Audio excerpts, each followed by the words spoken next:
Alright guys, we're doing this. I tried to film this video last night. I'm in a new location, by the way. This is not familiar to you. I'm in Puerto Rico right now. But I tried to film this video last night and everybody was sleeping, and so I have this fan on right now. My grandma's house has no AC. Mateo, who's back there, was sleeping, so I had to keep the fan on because I didn't want to suffocate him while he slept. And the lights were off. All I had was like a little lamp. It's not a good video. So I'm filming this again. Hopefully it's better now. This fan over here is really loud. That's why I had to turn it off. So right now I'm like suffocating, and I'm gonna try to get through this video as fast as I can. But this is gonna be a Q&A. I'm gonna answer some of your juiciest questions, some questions that you guys have been asking. So stay tuned. You clicked on this video probably because of the title. I'm gonna answer that probably towards the end of the video. Like I said, my grandma's house has no AC and the fan is not on right now, so I'm like sweating like crazy. Mateo was already getting red.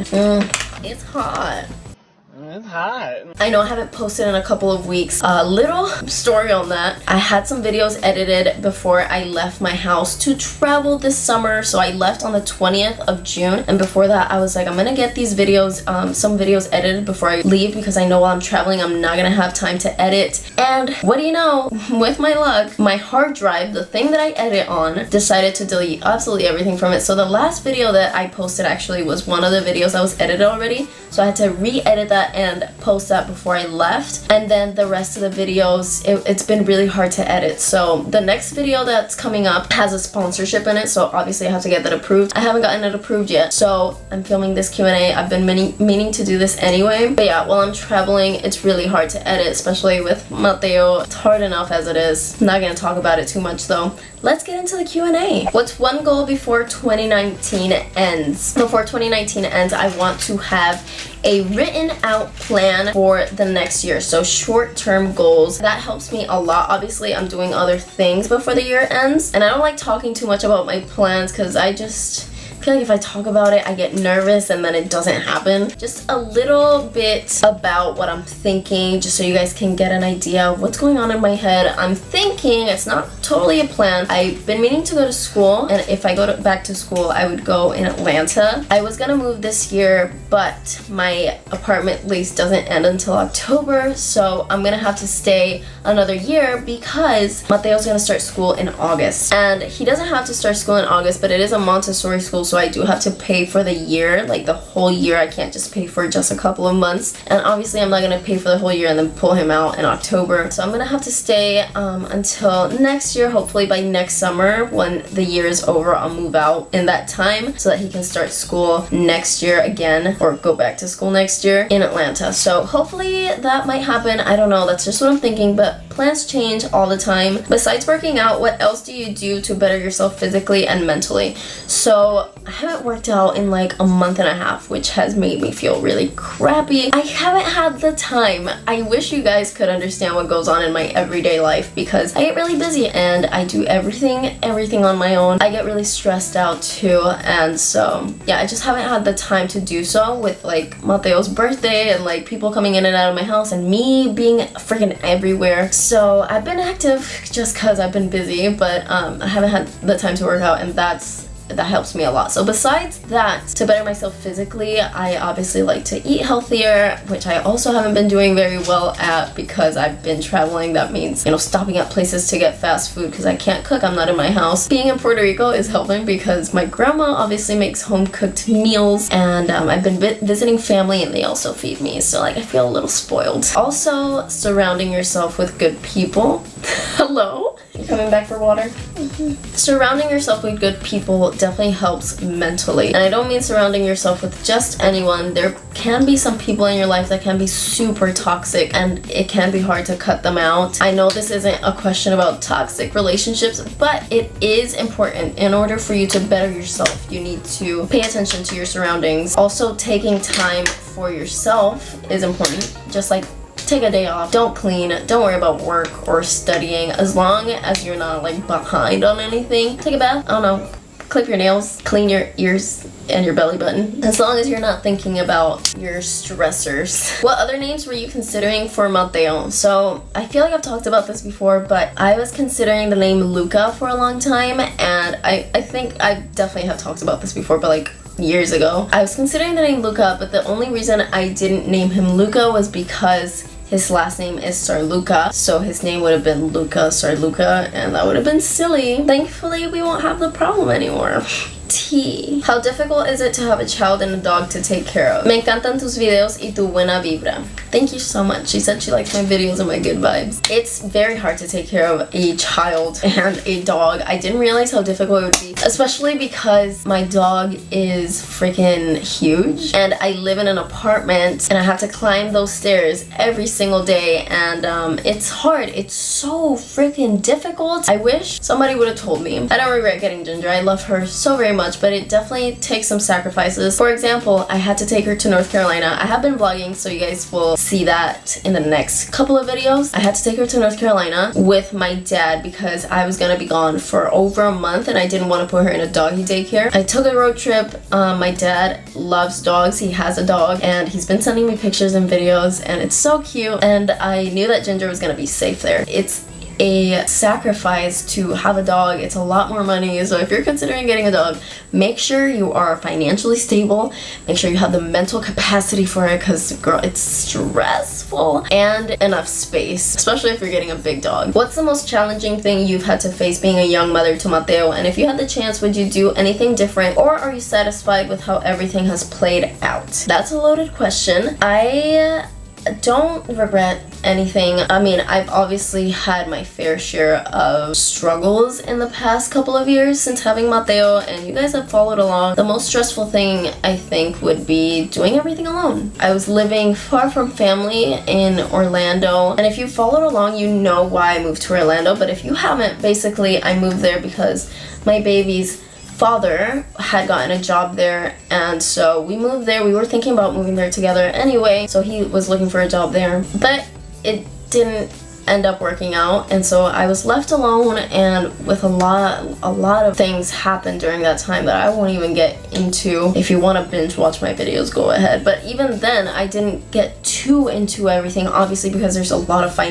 not financial, there was financial stuff going on, but a lot of personal problems. So that's definitely one of the hardest things, is trying to figure out everything on my own and taking care of myself and being able to have me time is basically impossible, but I have to do it or else I will literally go insane. Just not having the help of a partner, it's really hard, but definitely doable, definitely possible. I know I get a lot of messages from single moms or people that, you know, are about to be single and they have kids and they're like, you know, I don't know how you do it, I'm so nervous, and it's not impossible. It's just learning lessons, and I am just figuring out a way to be content in my life, which I am right now. I think I am at a good point right now, but obviously things happen, but I don't wish I had done anything differently, because, you know, if I had done something differently, I don't know what the outcome would have been. It could have been good, it could have been bad, I could have been at a better place in my life, or it could have been so much worse. So I have to be content with where I am right now, because I know I can't change anything, and I don't wish to. We were talking about not liking all the travel between Orlando and your family and not knowing what to do a while back. Are you still looking at moving back? I'm not looking to move back. I was thinking about moving to Miami, but my mom recently moved to Orlando. Still about like an hour away from my house, but it's so much easier. Like, I know I'll have the help from her now, and as I was talking about earlier in the video, moving to Atlanta, that is still a plan, even though she did move closer. I do have family in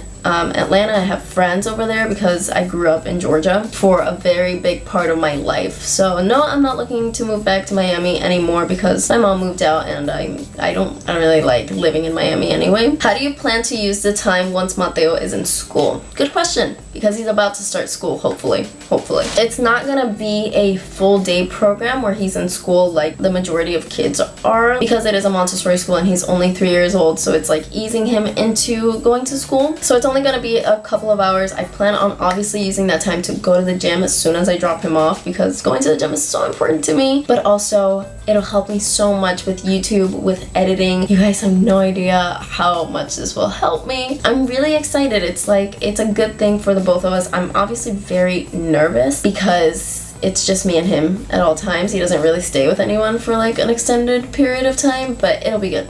So I'm super excited. Were you at the Keiki and Baby J wedding, and if so, how was it? I got a lot of these questions if I was at the wedding, and unfortunately I was not. I made an Instagram live that day because I was so upset. I'm gonna start from the night before. I'm gonna make this a really fast story time. The night before, I had some friends visiting me for like that whole week. They were visiting me from Georgia. The day before, I was like, let's go to St. Augustine, take a day trip. St. Augustine is about 2.5 hours from my house or so. And I was like, let's go there. We'll like go have a little fun and come back at night. But the day caught us there, and I was like, let's just get a hotel for the night because I don't want to drive so late at night. We were all pretty exhausted, and I was like, the wedding is tomorrow. I have to make it. And I didn't have the invitation. I didn't know what time the wedding was. In my head, I was like, the wedding is at 1. Like, I was so convinced that the wedding was at 1 in the afternoon. Let's just stay and we'll head out early. Next morning, I headed out like 7 in the morning. I was like, I woke everybody up. I was like, let's go because I gotta get ready for the wedding. And I make it home. I ran inside to find the invitation. Come to find out, the wedding's at 11 in the morning. And it was 10 o'clock in the morning when I got there. We had stopped for breakfast because I was like, I'm not gonna have time to cook. So I got there, I saw the invitation. I was like, holy crap. I didn't even bring Mateo. I left him with my sister and my friends. I was like, you guys take care of him. I'm gonna get ready. I got ready so fast. The fastest I have ever gotten ready in my life. Put on my little dress, put on some makeup. I didn't even do my hair. My hair was like looking something like this, a little crazy. So I did like this. I felt really cute. And I went to where the wedding was. I got to the hotel. Freaking ginormous hotel. So there's like 2 hotels connecting. And I didn't know that. And I was like driving around. I was like, oh my God, where's the wedding? By that point, it was like 10:55. I was like, there's like 5 minutes to make it to the wedding. I know weddings probably don't start exactly when it says like on the dot. So I was like, okay, I have some time. I valeted my car, and then I went inside and I asked the people working at the lobby. I was like, hey, I'm looking for this wedding. Where is it? And they were like, you go down the hall, take a left or a right or whatever, go to the double doors. I was like, okay, the double doors, sure. I run down the hall. There's like a million double doors, and I'm thinking that the wedding's inside. They said the double doors. I like go in there and I'm asking everyone around. I'm like, hey, I'm looking for a wedding and I'm like running late. Please help me. They're like, oh yeah, that way, take the stairs. Everybody would tell me something different, and I was like, almost crying. And I have a lot of anxiety, you guys. I suffer from anxiety. I don't do well in situations like these. By that point, it was like 11:30, and I was like, I'm not gonna walk into a wedding 30 minutes late. Like, who do I think I am, you know? And I didn't want to do that. I don't know, maybe I was overthinking it, but I basically went outside, got my car back, and I was like on the verge of tears. I was like, please give me my car. I gotta go. The hotel was about 40 minutes from my house, so I was on the way home, and actually Kira texted me and she was like, girl, where are you? It was like, I think it was after the wedding. She was like, come to the reception. By that point, you guys, I don't know, I felt so embarrassed and so sad, and I just decided to stay home. Maybe I was overreacting, but dealing with anxiety is a So I didn't go to the wedding, but I did text them, and I was like, I'm so sorry I couldn't make it. And I told them what happened, and they were obviously very understanding because they're the best. But yeah, that's why I wasn't at the wedding. Anyway, I have been recording for like 23 minutes. Mateo is knocked out. My poor child. It is so hot. So to answer the question that everybody's been asking, there's different variations of this question, but basically it is if me and my boyfriend broke up. The answer to that is yes. I am single. We did break up a couple of months ago. I think a lot of you caught on and everybody was a little bit confused because he was still in some of my videos and his daughter was here. We did break up months ago, I think in like February. So it's been a while, and I'm finally ready to like talk about it. Not about the situation, but about the fact that we did break up, because I'm not gonna get into the situation, but basically his daughter was here. So it was something that was already planned before we broke up. I mean, we didn't plan on breaking up. They were staying at my house until she left, so she was at my house for a while, and then he took her back to Puerto Rico, and then he moved out. That's the reason that he never returned from Puerto Rico. And I know a lot of people were saying like, oh yeah, he went to Puerto Rico to take his daughter back. He's probably still there, but he's coming back. No, he did move out. We broke up, and that's all I'm gonna say about that situation. But no worries, I am okay now. Breakups are definitely hard, and I was not in a good place. I was definitely not in a good place, so vlogging was like so stressful for me because I was so upset. It was definitely the first time that I have been so heartbroken over a breakup, believe it or not. That's all I'm gonna say about that. Please don't send hate to anyone. Nothing dramatic happened. There's no tea, but I'm gonna leave it at that. So thank you guys so much for watching. I have some vlogs lined up and they're coming to you guys so very soon. I'm sweating. It's hot. I love you guys. Bye.